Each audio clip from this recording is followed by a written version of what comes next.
عزیز فقط یکدیگر دعا بکنیم. الله رب العزت خوبی های دنیا و آخرت نصیب میکنه. خدایا روز همیشه ما را میبره، یک و یک سوال و جواب میکنه. خدای ما همین دنیا را اقرار میکنیم گناه بسیار بکنیم.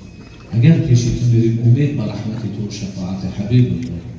خدایا اگر ما را سوال میکنیم به رحمانیت سوال کن، به قهاری و غضابت ما را سوال نکن.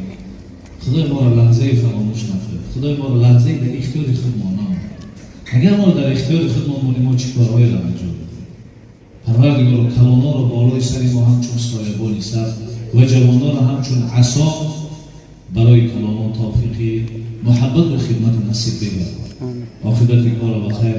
این همه جمع شدیم. خدایا مقصدشون خوردن نیست، یک خواهش دارم. همش میگن خدایا تو خدای ما راضی، لیکن خدایا ما هم بندای تیمتن ما راضی.